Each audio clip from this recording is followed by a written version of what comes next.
And we're live.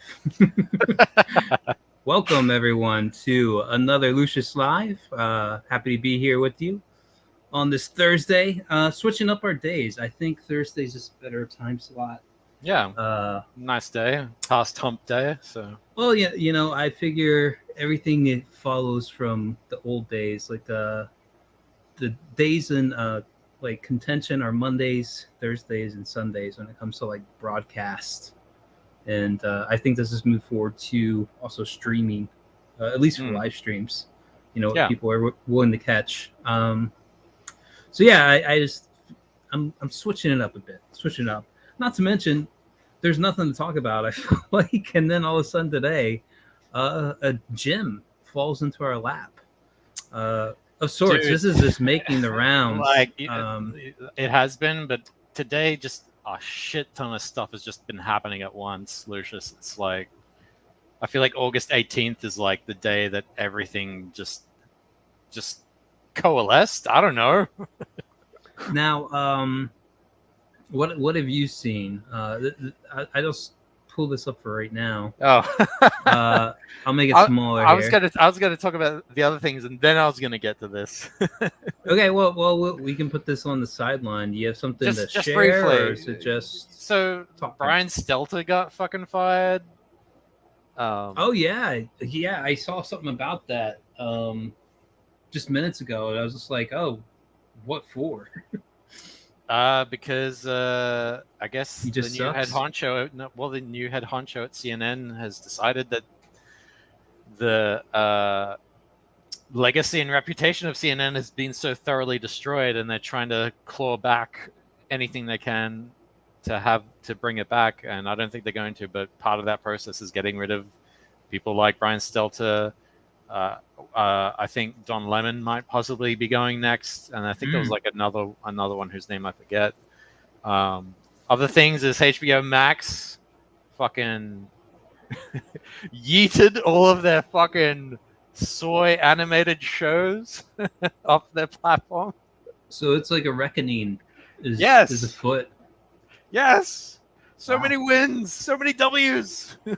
all in one day. It's crazy. And today I'll talk about this. But today, Sega Gods 2 and Volume 1 it's being shipped out today and awesome for the whole week. So wins for everyone.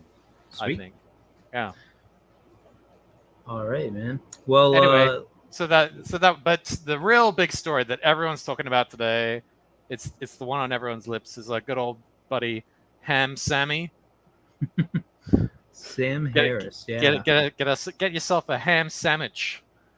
Now, I think I saw this because you commented on it, or you had retweeted it, or something, and you literally like messaged me like, I think I got a topic for today.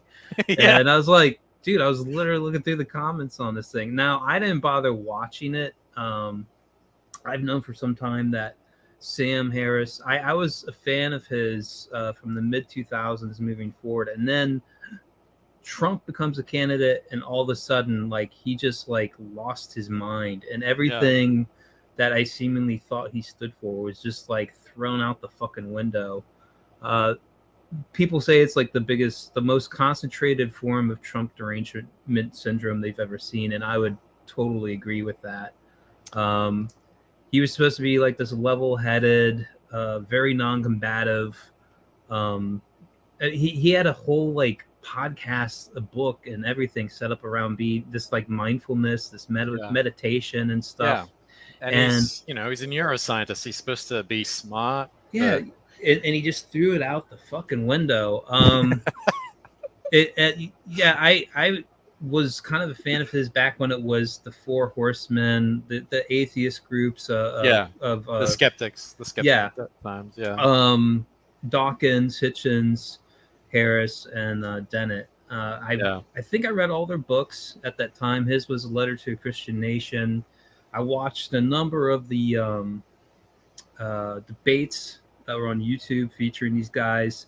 So I was fairly familiar with him, and he was actually a guy that tipped off like my radar of like when this cancel culture was like getting too pervasive and too far. When he was on Bill Maher's show back in, I think it was 2013, and he was on a segment that like the later stage where like there's already been guests there. He kind of comes on, and Bill Maher's another skeptic, atheist guy. He had his like a pseudo documentary. I forget what it was called, but it was made with the guy who like directed Borat.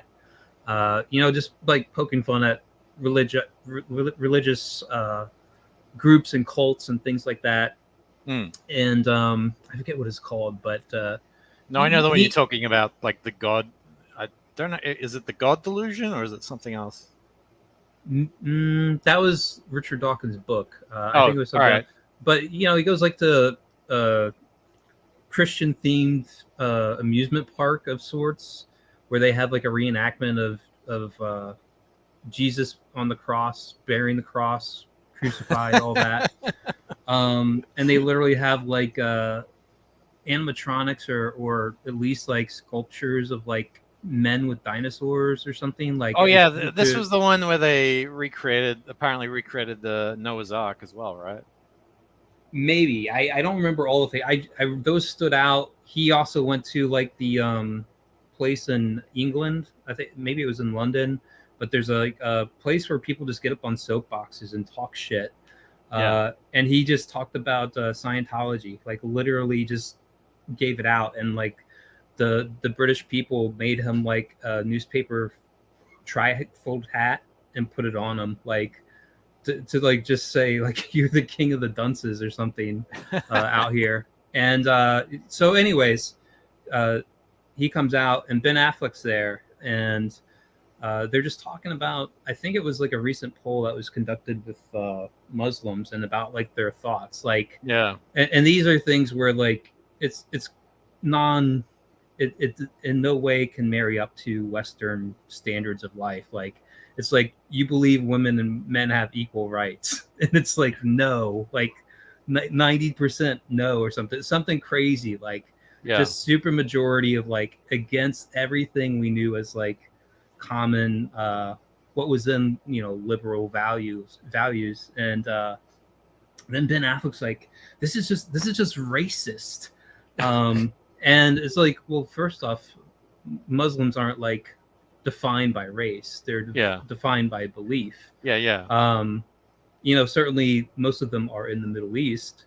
That's kind of the origin point of it, but there's nothing keeping it blocked in by that. But like that's all it took, and all of a sudden Sam Harris was like facing all these racism trumped up charges, and I remember him appearing on Young Turks shortly after. Yeah, I remember that one. Yeah, and it was like a 3-hour thing where he was like saying like, you guys are just steamrolling me on this issue that you're putting words in my mouth I didn't even say. And it's just like crazy that here's a guy who sort of like kicked off my own like holy shit, because I was looking at friends on Facebook or hearing people I knew talk about it, or people I respected, like and like say pop culture and everything, like just like going on the other side of it and like not hearing anything he had to say. And I was just like, this is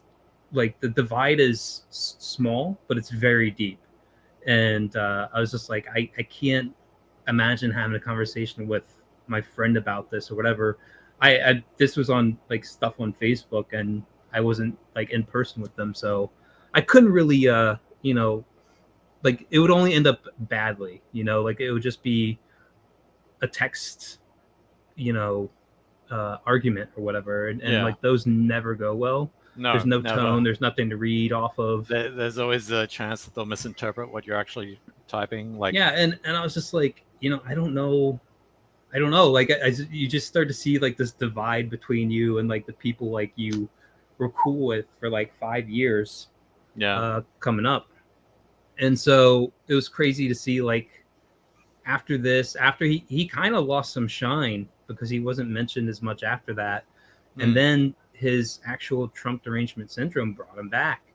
And I was listening to his I think it's Waking Up podcast pretty regularly. He had good guests on there. Yeah. That would talk about some issues. I remember one of them was like about police shootings, and he was talking to and I just show up here. Christopher John says hello, Christopher John. Love the profile pic there. Hey, Christopher John.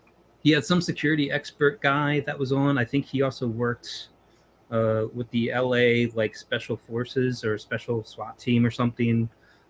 These were the guys that went after like the hardcore criminals. Like they knew where they're at. They had them down, and they were making the arrest. And the guy's just like, most of the time these guys like we've never had anything happen, but it was because guns were drawn. And it was very specifically like, don't move. And he would always ask these guys after he arrested them, it's like, why didn't you go for your gun? Why didn't you do this? It's like, you had me. Like, it's like there was no room for them to mess around because it would have meant they were shot up and dead. And he just went through all like the myths of like what people think a police should do in the situation. It's like most of these guys have never been in it. They like the adrenaline's pumping. They're just forcing the decision. Like it's all very quick. Like you're talking about seconds of time. Sure. And it's like I'm aware of. I used to listen to Sam Harris as well, so I'm aware of this as well. Yes. So great talks on like stuff that was like topical at the time. And I thought he actually had a pretty good, a pretty fair argument against Donald Trump too. That was like the first thing I heard where he said, "What was that argument, Lucius?" So he said, essentially, the way a person talks helps you kind of relate to the way that they think, and no, he made it very like it's just like the diction that you. That's like saying the way that a person walks is whether or not you can tell if someone's a criminal or not, dude. Well, there are times you can like body language is like a major like signal for things. But I mean, like Wenger, right? Who? Wenger, Wenger, Comic Skate. Oh yeah. Uh-huh. So Wenger is like a really, somewhat smart and articulate guy, but when you first meet him and hear his accent, you would think, he's just a simple country bumpkin, but he's not. He's the opposite of that. Yeah, I mean, I think you can be surprised, but I think it was at least a coherent argument he was making here, right? Like, if somebody speaks in a very limited vocabulary and simple sentence structures, you might not expect them, to write like James Joyce or something. It's like that kind of a thing. Sure. And he's like, and at the same time, when he has a conversation, it just goes wildly around the place. Like it starts one location, ends up in a completely different other location in one paragraph. And he likened it to filling up a balloon and then just without tying it, letting it go and seeing it fly around the room. And I was like, you know what? That's at least an argument. Then it turned to I like one or two shows later, he's like, Trump is an asshole and no one should vote for him. And like, then then it slowly devolved into Trump being existential crisis to our very society. Like, the lies he's telling are just damaging. And it's like, he lies about like the thing he did yesterday or whatever. Like, and we're talking about like little lies, like ego lies. And it's like, meanwhile, like Barack Obama, like changed the entire healthcare system and said, like, you'll be able to keep your doctors, like all this stuff. And it's just like, none of that was true. It's just to force it through. Like you're talking about a national scale affecting many people on the grounds of their health. Like these are lies that like count for a lot. And sorry for not hitting play. I know we've been. I know you're kind of giving me the your backstory as to all the times that you've heard Sam Harris talk. I'm wondering when we're going to get to the point, Lucius. Basically, I mean, this is like a guy who is so solidly, I thought, had a baseline. And the ironic thing, this will be the last thing before we get into this. He had literally a book, like a short, like I think ebook written about lying, and like you should never lie. That was his takeaway. You should never lie. You know, Sure. you can I'm dress sure. up the truth, I'm but sure. you should never lie. I'm sure in theory, that sounds like a cute idea, but everybody lies. So Well, yeah, but I mean, literally, he wrote a book called Lying or something like that, and then yeah. there was another book that he did that was basically making an argument, trying to make a case and an approach to solving all of life's moral quandaries through like reason and logic, like weighing the consequences of the actions, and there's always a greater good, and that we should sacrifice even small things for the greater good, uh, Hmm. if it's for a larger interest, which is, I think, kind of like a seed of evil, and maybe his own justification for everything he's about to say on this whole fucking thing. But I'll just hit play, and I'm gonna hit pause pretty soon because Well, right out of the gate, this is I, gonna be like I will say it's always interesting how the road to hell is always paved with good intentions. You know. seemingly, but I mean, I just don't know where the good intentions are on this one. The good intentions is you know what, we'll play it and then Yeah. we'll read his mind. I mean, Hunter Biden, at that point, Hunter Biden literally could have had the corpses of children in his basement. I would not have cared, right? It's like, All right. Was there audio on that, by the way? Yeah. Okay, good. What a way to start out. No, you gotta play the whole thing through, dude. The whole thing through, and then we'll talk about it. Yeah. We'll do it All for right. like a minute, because you know Right. it's a whole sentence. But yeah, he says literally in this, like he's literally saying this is what it could be. He's literally saying there's nothing. First of all, it's Hunter Biden, right? It's not Joe Biden. But even if whatever scope of Joe Biden's corruption is, like if we could just go down that rabbit hole endlessly and understand that he's getting kickbacks from Hunter Biden's deals in Ukraine or wherever else, right? Or China. It is infinitesimal compared to the corruption we know Trump is involved in. It's like a firefly to the sun, right? I mean, like there's just it doesn't even stack up against Trump University. Right? All right. Trump All right. Yeah, I have to say that's what I meant when we'll get to that bit. Yeah. Yeah. Well, I mean, all right, go ahead. I just find it damning that he's like, I could care less if it was corpses of children in a basement found on his laptop. I'm like, that wouldn't shake you like to the core, you know? Well, like, this is I don't care if he's 1 degree removed. Like, who do you think's funding this guy? Who do you think's giving him all the access and the money to these things?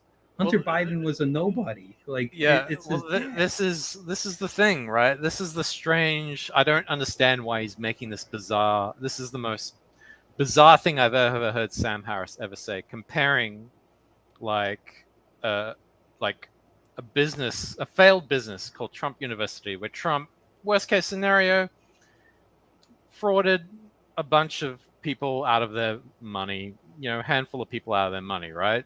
That's probably the worst. Let's say that's probably the worst thing that happened. Right. All right. So that is that, right? And he is saying that is worse than voting into office a known corrupt politician who has dementia is getting kickbacks from countries who want to destroy us, and it affects, you know, the entire population of the country, which is the US.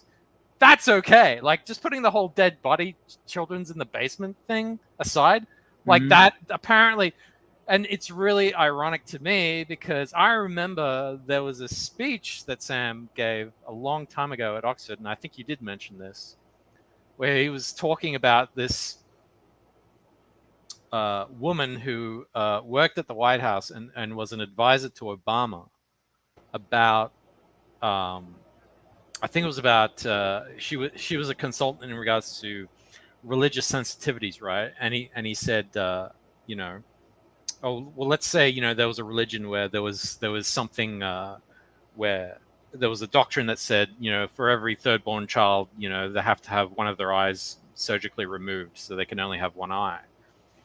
You know, is that something that we should tolerate as, you know, a Western society? And her reply was, you know, well, you know, that's not our place to, you know, criticize or or make any kind of demands. And you know, his reply was like, oh, well, you know, when my eyebrows came back from the back of my head, right? That's old Sam. That's the Sam we fell in love with. I don't know who the fuck this guy is. Who is this man in front of us right now?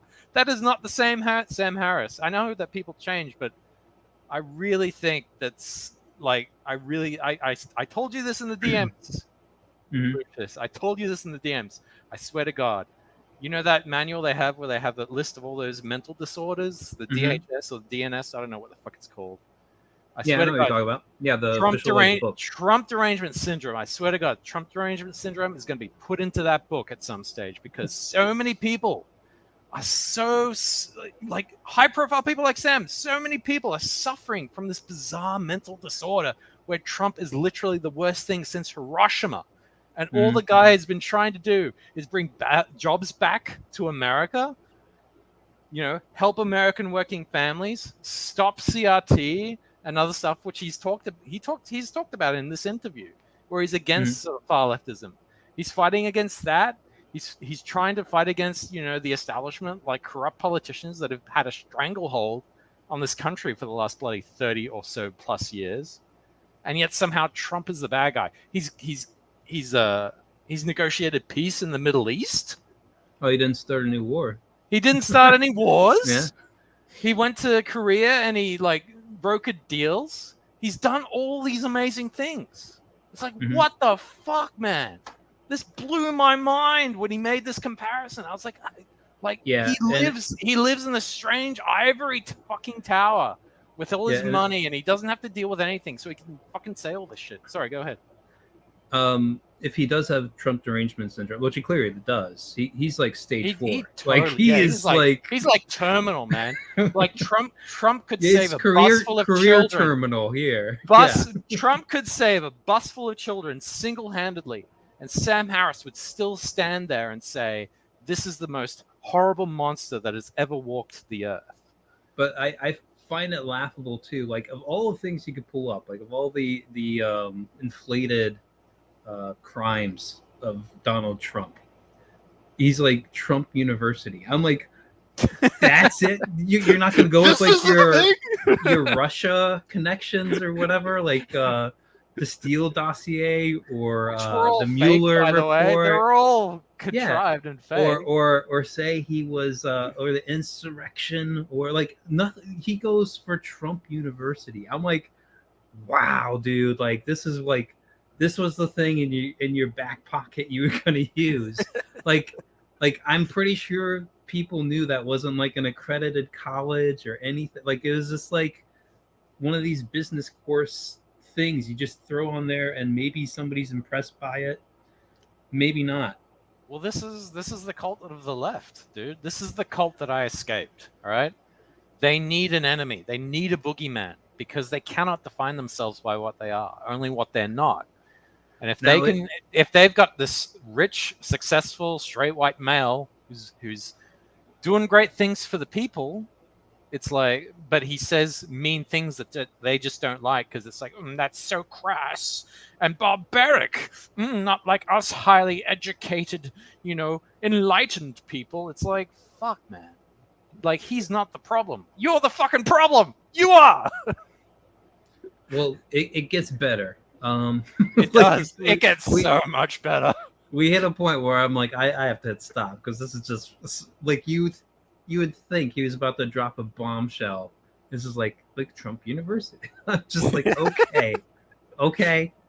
But yeah, it gets better. It gets better because it gets worse. It gets worse. University as a story is worse than anything that could be in Hunter Biden's laptop. Now that's not. Look at these guys. They're just like, what the? Completely unfair to not have looked at the laptop in a timely way and to have shut down the New York Post's Twitter account. Like that's just a conspiracy. That's a left-wing conspiracy to deny the presidency to Donald Trump. Absolutely, it was absolutely right. But I think it was warranted, right? And so, yeah, it was all cool that like they completely It's like all right that rigged they the undermined pre-election everything and conditions. destroyed everything and all our institutions. It's all worth it because Trump University happened. Well, you fucking know what? Like he says that, but then later on in the interview, you know what he fucking says? What's that? So later on in the interview, like they talk about the far left and how he criticizes the far left. So he's just said all this, right? It warrants, trying to fucking stop someone from being democratically elected that we don't like because he says things that, we find apprehensible because we're so fucking sensitive. But then he turns around and he says, "Oh, I'm really sad that the left has destroyed all the institutions that I care about." It's like, what the fuck are you talking about? You just said fucking 20 bloody minutes ago, you motherfucker, that it was totally fine to do that. I mean, it's like somebody who is hell-bent on his own destruction, his own annihilation. But this is the cult that, yeah. the cult, this was the same back in the 80s and the 90s when the far right was going absolutely bananas with Orthodox Christianity, right? Like some real loons got into office and they were trying to bring church and state together. This is the exact same thing. Like anything they can do to sort of save face or whatever, and it's not working anymore. People are just going, this is bullshit. Trump's been trying to help us. Like, what the fuck? All right. So I'm done ranting. This gets great because now it's like these guys are like, wait, what? Like they were Constantine going along with Constantine is his buddy's trying to his buddy's more gobsmacked than him, and Constantine's keeping it together. Wait, hold on a minute, buddy. So yeah, we're getting into. He just says, yeah, it's all. I'll sign off on that. Because the ends justify the means here.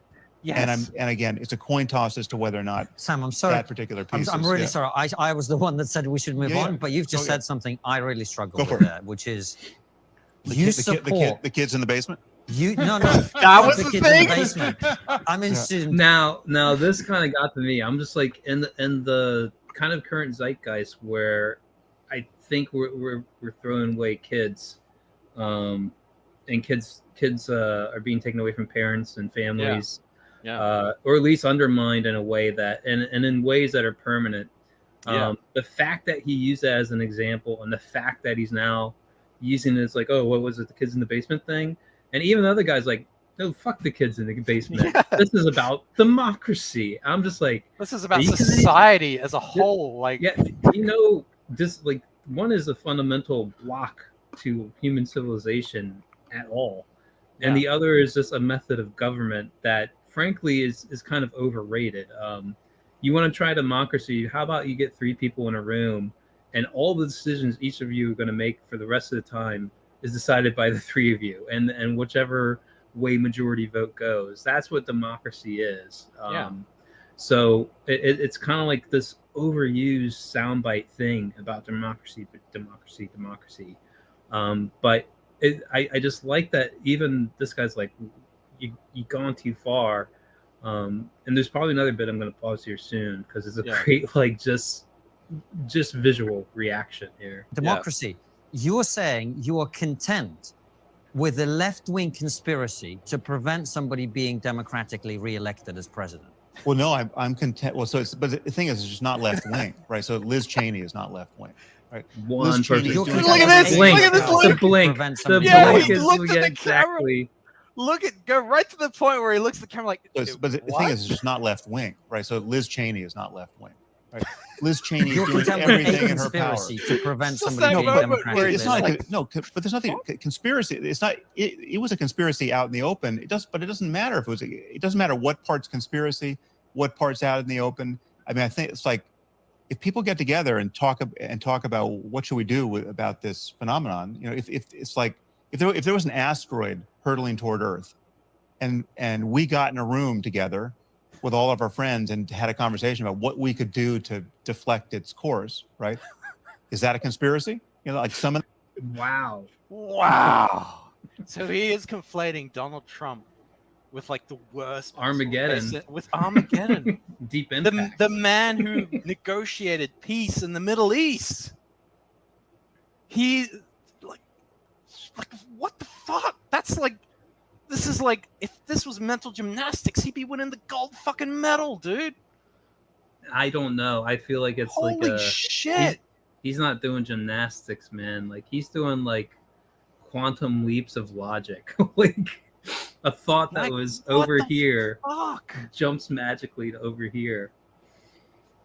You know what? I hope to God Trump runs again, because I'm gonna fucking vote for that motherfucker. He's like so far off He is. base, and He's just- I don't know how he follows his own logic. And we have great follow up. Is there Yeah. anything else you want to review? No, I mean, in this? I've more or less said all of it. I mean, the asteroid thing is just, it's just he's digging himself into a deeper hole at this stage. You know what I mean? And you can tell he's like stuttering. Oh, what happened? I'm jumping to the next bit. This is it took off on Twitter, and so Sam Harris does a tweet reply thread to this this posting. There's a podcast clip circulating that seems to be confusing many people about my views on Trump, which is understandable because I wasn't speaking very clearly. You know, the one thing Sam Harris I've known from all the times I've watched him talk and everything, he doesn't really mince words. Like he does, he's very articulate. He's very erudite. He hardly like stumbles through things. He's usually very structured and what the way he speaks and his thoughts, and that's why this is so fucking like wildly different than most of what I've seen. But this is not a new talking point for him. This has been 5 years in development, and he's been defending the Hunter Biden thing since last year. I stopped following him that closely just because it was just like, this guy's so far off the reservation. Like I can't find anything of value from anything he says at this point, because I'm just like, you're so obviously off base. So he says, for what it's worth, here's what I was trying to say. I was essentially arguing for a principle of self-defense where there's a continuum of proportionate force that is appropriate and necessary to use. I've always viewed Trump as a very dangerous person to elect as president of a fake university. This university thing he's hung up on. He will not let this go. It's like he enrolled or something. It's like he enrolled his kids, and his kids. You mean I don't get a diploma? Yeah. Let alone. I'm surprised he didn't. I'm surprised he didn't talk about Trump steaks and how they tasted bad and how that was the worst thing in the world. Right. He said they were the best steaks ever. I've had better. This man is a menace to society. Let alone giving us subpar steaks. This sucks. And when he became a sitting president who would not commit to a peaceful transfer of power, he hardly put up anything. He was just saying, we're going to make our voices heard, and a bunch of people walked down to the Capitol Hill building. I viewed him as more dangerous still. However, I've never been under any illusion that he is Orange Hitler. Oh my God. Thank goodness for that. On the podcast, I was speaking narrowly about the wisdom and propriety of ignoring the Hunter Biden laptop story until after the election. I've always thought that this was a very hard call, ethically and journalistically. Dude, look at the fucking ratio on this fucking He is getting ratioed to fucking hell. 882, 465, Holy 190 fuck. retweets. Yeah. This is why they didn't have the downvote button on Twitter. It's like, this is a hard call, ethically and journalistically. This guy wrote a whole fucking book. Like I said, 2 books lying on something on morals, and his whole like thing against Christianity is just like, it's this. He's saying like it's this false thing. There's no evidence for it. It's like, where's your? The only thing he has is this Trump University. Everything else is just like nothing burger. Yeah. That Mueller report got nowhere. All the investigations got nowhere. But given what happened with the Anthony Weiner laptop in the previous election, I think it was probably the right call. What? What? Yeah. No! Nothing Sam, that's the thing. Where's the country right now? Where are gas prices right now? How much is food right now? What the fuck, dude? Nothing I said on the podcast was meant to suggest that the Democrats would have been right to commit election fraud or take other legal measures to deny Trump the presidency. Nor do I think that they did that. I mean, that's just like, dude, the amount of like lack of election oversight / complete fucking fraud that happened is just out of this world. We know that there's like election booth stuff. I probably can't say too much before it'll Sure. Yeah. kill us here. But yeah, that was his response. And let's see. I guess even old age takes us all. I guess. It's like the Batman Dark Knight. Yeah. You either be the hero or live long enough to become the villain. Yeah, I know that definitely. I know that more than anyone. And then this came up. Twitter had a trending with a full like description here. Oops, sorry. Podcast host and author Sam Harris clarifies comments that he made about former President Donald Trump in a recent appearance on the Trigonometry YouTube show. So they're trying to cover for the fact, I think, mainly that he is like, yeah, it was an open conspiracy. Like, everyone was in on it, but it was worth it because we stopped Armageddon from happening. We stopped the asteroid normal, from hitting the planet. ordinary guy from being democratically elected by the people, and oh my god, it defies belief. I don't know if I'm bamboozled or what. It's so, you know what I mean? Because it's like I'm the same as you, Lucius. Like I used to listen to the Waking Up podcast as well. I love listening to it. Like Sam has a very measured tones in his speech, and it's almost kind of like therapeutic. You know what I mean? I get you. Yeah. But yeah, once the whole Trump, once he started like getting crazy about Trump and just escalating from there, I was just like, eh.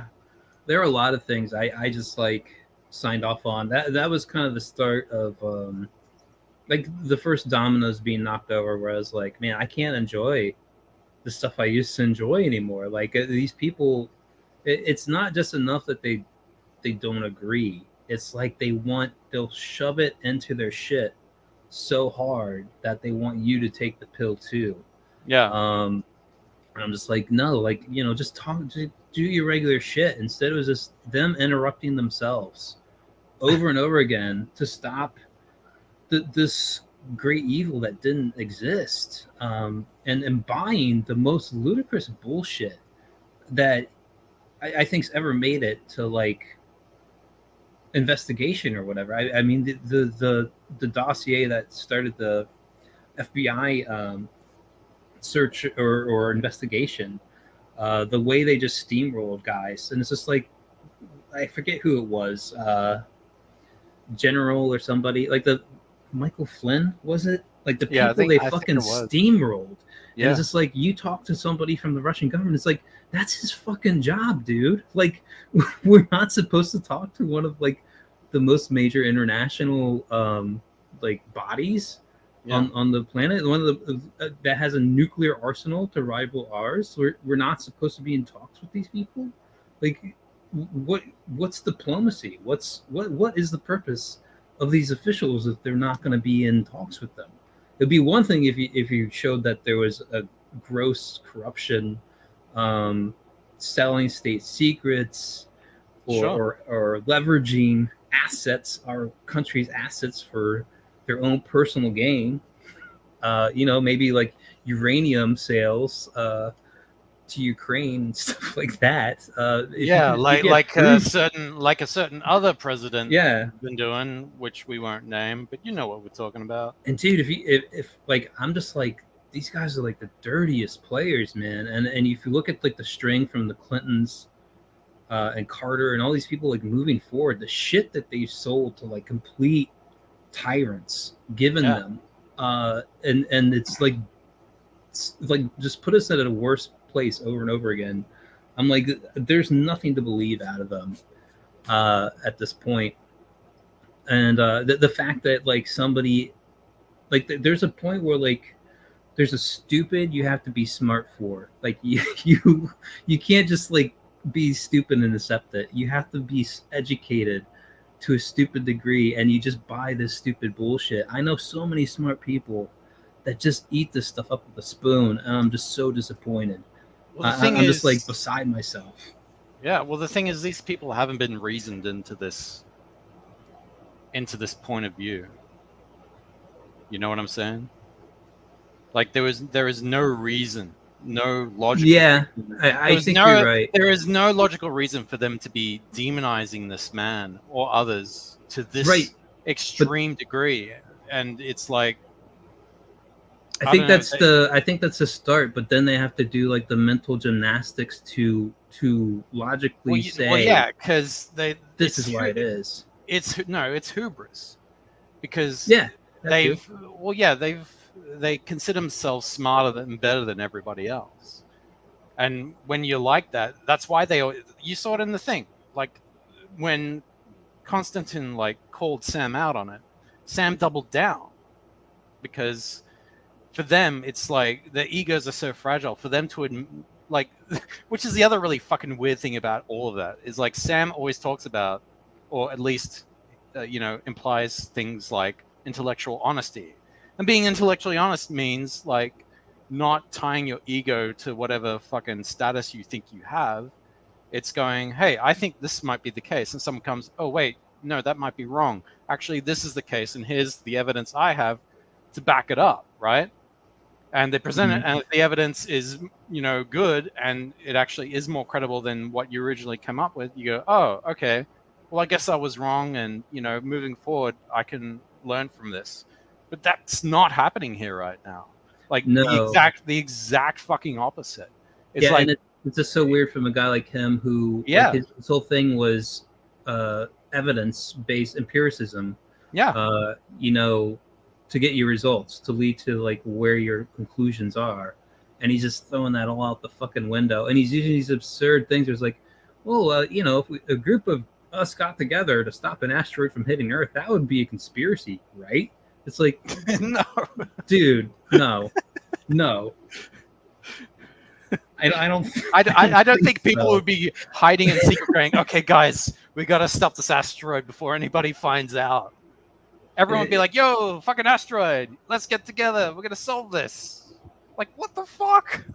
Yeah, it's just one of the, like, the saddest, like, one of the things I've heard out there is like just like one of those idioms, like never meet your heroes or whatever. I've never met Sam Harris in person. Me neither, and I don't want to meet him. So I wouldn't have been like taken aback by it if I did, like back, like I said, mid 2000s to about 2014 or so. Like I thought, this guy had it together. I enjoyed those guys for like their debates and everything. They had like a wit to them.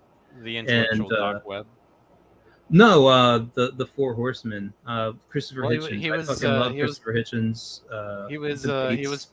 He was part of the intellectual dark web. Yeah, that was kind of christened. I think that was like 2017 or whatever. Yeah, but then he wasn't there for long, because like, which it doesn't say much for the intellectual dark web at the moment, either. Well, yeah, no, he got into, there were a lot of people that disagreed with him about his sort of stance on Trump, and so he more or less left it, and it disbanded. We'll see where they stand after this segment, man. Yeah. Like I'm just like, I would just be like, you're radioactive, dude. Like you're on the other side of the pool. No, he'll be fine. He'll be fine. Everyone says that he's lit his career on fire. No, he hasn't. At worst, it'll be like maybe a couple of months. Maybe he'll lie low, and it'll blow over, and people will move on to the next thing. Because we got the fucking elections coming up in like a couple of months, dude. Everyone's going to be focusing on that. True that. I see you're trying to share something. Yeah, so just to put a cap on this, I thought we'd hear from the real Sam Harris. Or Ham Saris. This podcast is brought to you by Glenn Greenwald and Reza Aslan, the world's leading source of malice.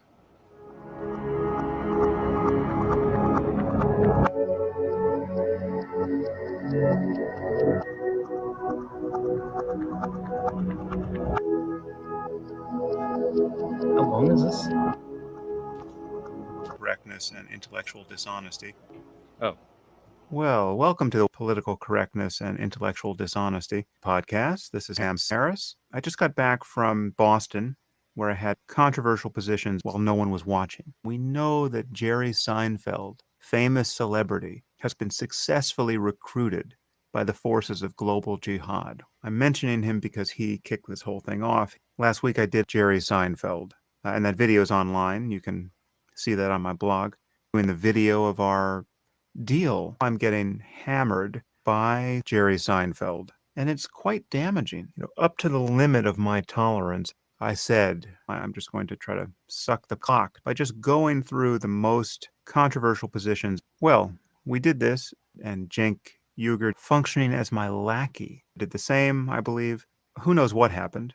But I suppose I shouldn't be amazed. I put 80-year-old Okinawan women in there and little girls from Norway. My lapdog, a 14-year-old talking monkey, and Betty White. And he thought we would do 5 minutes on each. It's difficult ethically, it's difficult practically, but it's only decent and fair to do so. Kind of the perfect storm of patting down his body.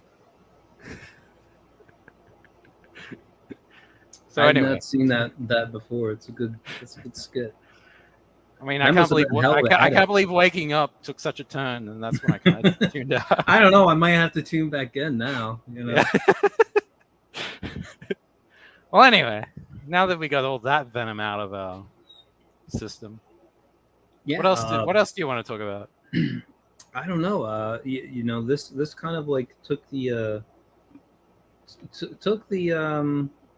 lead for the day, man. I just saw it kept popping up like on multiple things, just because it's like, dude, what are you saying? Are you serious? Like I said, he doesn't mince words. No, you heard him. He said like he got into controversial positions with Jerry Seinfeld, and then he got Cenk Uygur to be his lackey to put old Japanese women in there. So I think he was pretty clear about that. Yeah, he was. You've gone all quiet now. Yeah, I'm trying to get to something. I was like, there was a lighter note I think we wanted to touch on at least, right? Honestly, I couldn't really find much, but I do want to mention, since we're both in the book, it's still out there, it's still available, and it's just pure art. There it is. Yeah, I got a pin up Vacation. In there. Yeah. On sale still in demand. Brought to you by the Diaz brothers, Zade Comics, and a lot of great artists in the book. Two of the coolest dudes in Comicsgate, I will say. and more. Yeah, and more. Yeah, and so make sure to skip out on some shit you don't need and pick up something you wish you had.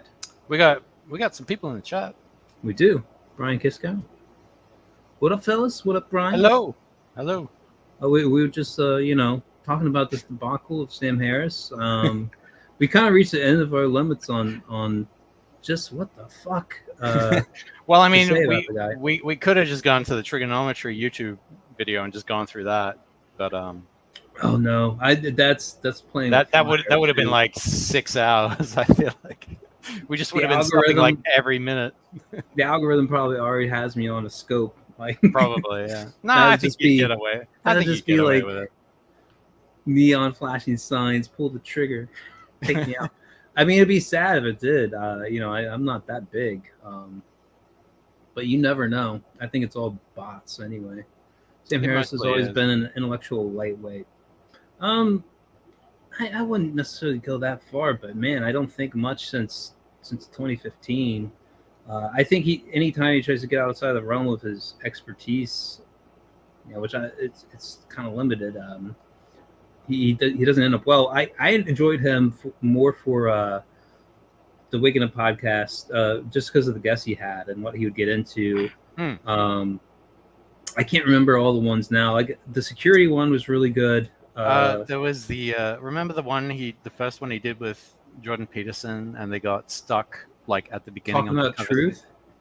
I think it was like I'm pretty sure he was talking about the definition of truth or something like that. Yeah, I think that was just such a. I couldn't get through it. Like it was like something I wanted to listen to, but it was so bad I couldn't get through. I was just Well, like, they did a follow-up one where this they is such a moved- non-starter, man. yeah. But I enjoyed him for interview elements, and I liked him on like Joe Rogan. Well, I mean, stuff it's like that. interesting. That's an interesting point, Brian, because it's only now we're starting to understand, like, I guess, kind of what the role religion and ideology plays in regards to society and populations, right? Would you agree, Lucius? What's that? In that, religion and ideology is kind of like, it's kind of like I guess you could think of it as the software that all people have to sort of subscribe to in order for society to function cohesively rather than be at odds with itself, if that makes I sense. think it's the glue that binds it all together. Yeah, because if we let's say Christianity, right? Just as an Mhm. example, let's say we all believe in Christianity, the whole 9 yards, like Jesus and God and et cetera, then that's the thing. In a sense, it's like, it's a strange. I think anyway. I'm not an expert, but I think anyway, it's like this subconscious, I guess, switch that gets flicked on where, when we meet another person who also believes in that ideology, we're like, oh, hey. So, it's kind of like tribes. They're like, hey, yo, you believe in the same thing I believe. We're we can band together and you don't feel quite so alone. You know what I mean? So, whereas opposed to someone who believes one thing, but I guess that comes into tolerance. But well, it sort of like sets up a Venn diagram, Yeah. for people who otherwise wouldn't have anything in common. Yeah. That you share something, a value system. Yeah, exactly. Beliefs, and things flow downhill from that. Well, the thing I like about America is it's like America is like everyone can come here. Doesn't matter who you are, what you believe, as long as you believe in the idea of America, where you can be, do, and say, and become whatever you want to be. Right? Like, It used to be the case. that used to be the case, not anymore. But I don't know. It's I mean, So I want to say things are picking up, but we still got a long way to go. So to this comment, as someone who kind of like watched a lot of their shit and followed it for a while, what was it? Is Atheism Plus, I think is what they called it. yeah. There's this infamous elevator incident. I forget what the fucking name of the chick was, but some guy just asked her to grab a coffee. Yeah, it was Richard Dawkins that asked. No, it was some other person asked. No, it was I don't Richard think it was Dawkins. Was it? It was, yeah. Well, anyways, and they wanted to take what was just the atheism movement, which was just advocating for secularist, humanist proposition, and all of a sudden it was like, well, we also need Atheism Plus was supposed to be this addition of like feminism, basically the intersectionality stuff. Basic and look what has become today. Yeah, pretty much where we are now. Pretty much, now that they're winning, that's where we're at, man. This is where godless society gets you. It's like, how did that turn out for everybody, eh? Sad. You're proud of yourselves. You believe everyone else does. Advocated nuking the Muslim world and backpedaled by saying he was being Swiftian. I don't remember that one. I only remember making the argument of like jihadists getting hold of nukes and how that would be a bad idea for the world, which I kind of agree with, in a sense, but I don't know. Hey, Hail. Yeah, but I remember that was kind of like the last thing in his letter to a Christian nation. I think he was saying torture would be all right. To get information out of jihadists. No, if they had a bomb or something like that. No, that's what the CIA did, and look where that turned out. So remember that jail in Iraq? Remember that one? Bagram? But I don't doubt that he probably said something like that. I always thought that would be like where the worst would come from, but I think at the top of every religious movement is like a set of people who are sociopaths. Oh, sure. Yeah. At least most of the time. I wouldn't say that's necessarily all the time. it's really hard to get somebody who's a hardcore true believer. Like I mean, like through and through to the point like they'll abandon their own self interest for the movement, for the cause, for the faith or whatever.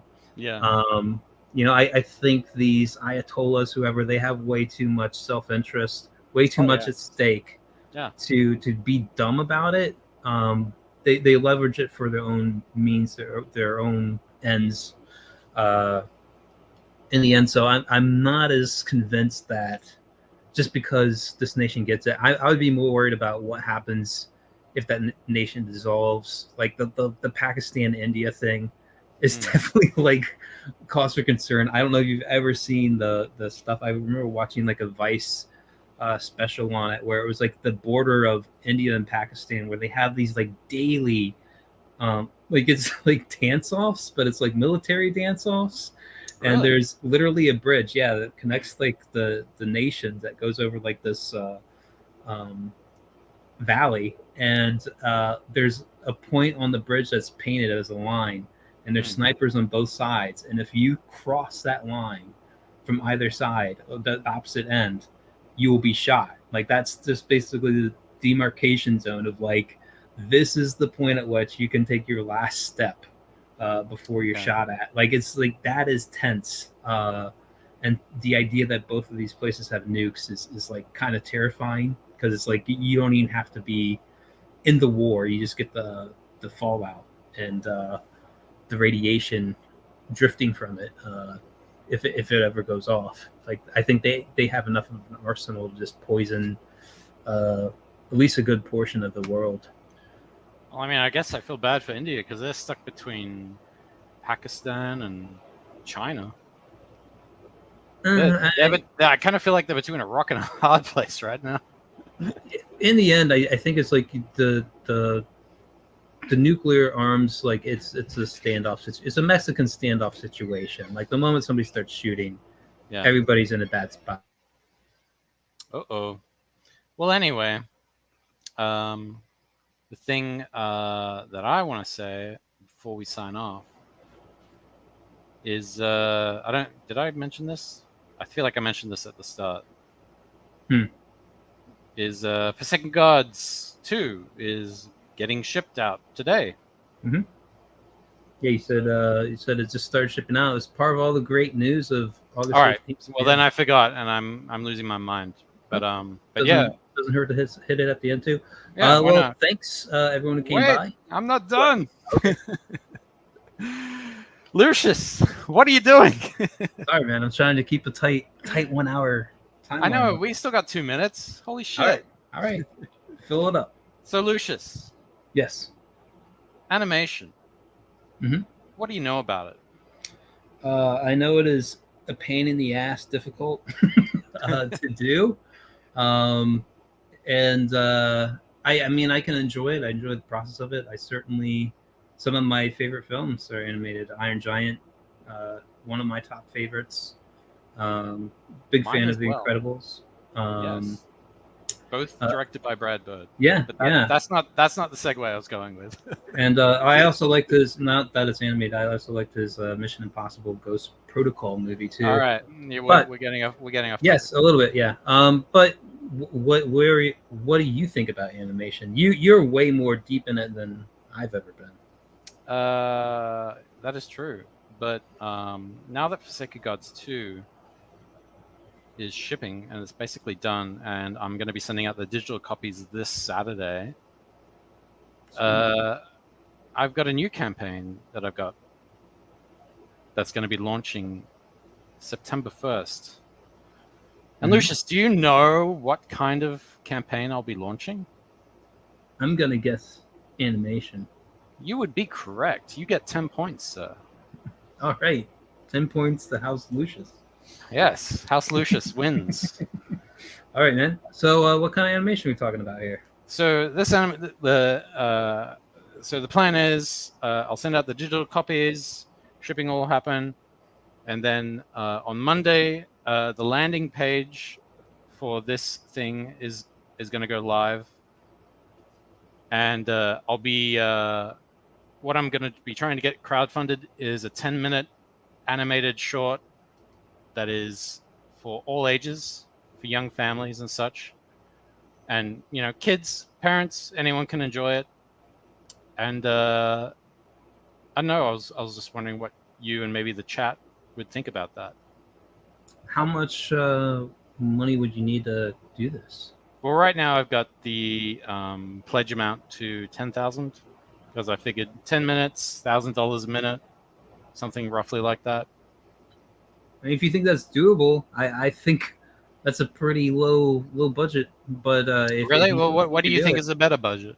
Well, I mean, listen, if you can do it for that much, do it for that much, but don't screw yourself. No, of course, what you but it's need. like this is my first time doing an animation crowdfund, and I'm sure it's the first time CG is going to be seeing an animation crowdfund. Mm-hmm. And it's not the same as comics, obviously. I mean, Mhm. even though there is a comic as a reward, but but give me a number. What do you think is a good number?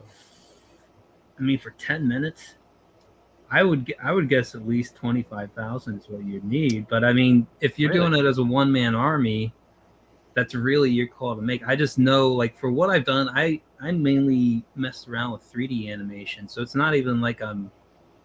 And the assets were kind of already provided. Yeah, It was Maya, the Generi rig. I don't know if you've used it or are familiar with it. I've touched Maya, and but I was mostly a 3D Max and an XSI guy. Mhm. And So now, thanks to Blender, I'm just a Blender guy, but I Okay. don't really use Blender that much. essentially, a Pixar guy made this like rigged up humanoid that was really easy to use, and so I used it in some animations, and like it was basically I think it turned out for every like second of animation, and it's 3D animation is basically puppeteering, Yeah, like a marionette doll or something. more or less, yeah. The for 1 second of animation, I'd say it was an hour of my time.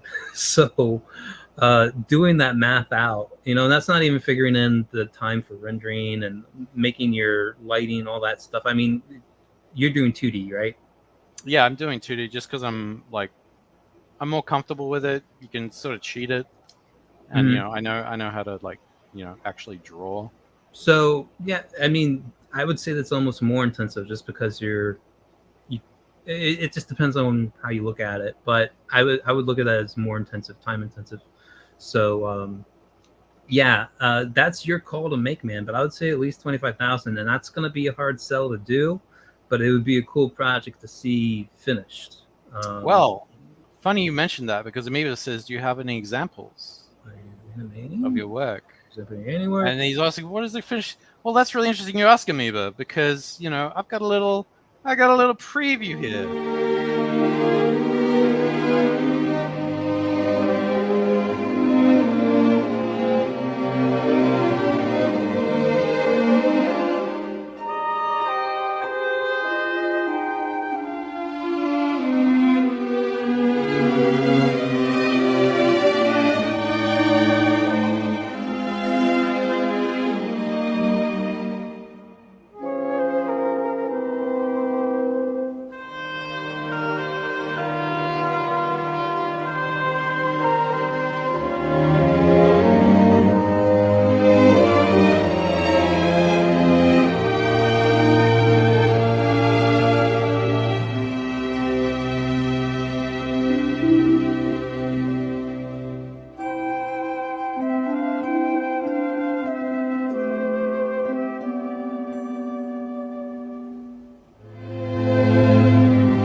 There you go, guys. Landing page will be launching this coming Monday, and then it'll be the actual campaign will launch September 1st. And how many scenes? A lot. Yeah, I guess it's something you can like if Well, that's you want to do 10,000, figure what would be a good 10,000 and stretch goal additional stuff onto it or something. well, we'll just wait until the campaign launches and we'll see how it goes. So thank you. It's not an animatic. That's just kind of like a sample thing, but there is animatic shots in there. So like I said, I think it'd be cool, but I mean, like I just know animation is such a pain in the ass. it is. So I'm gonna see what I can get away with for that amount, and if I get more, hopefully something good will come from it. Well, thank you. Where have you been? He's been lurking. Yeah, like they All right. do. So All right. thank you for letting me show that. Yeah, you're welcome. Thank you for sharing with us. Thank you, everybody who stopped in. Eucatronus Amoeba, Brian Kiskow, Indio Wrestling Aces, and Christopher John, and anyone else out there lurking. Thank you as well. Do all that great stuff for me. Like, comment, subscribe, all that. But thanks for dropping in. And I think we're moving to Thursdays now. Try to keep it a nice tight hour, 9 to 10. Sure. We'll check with you guys later. Take it easy.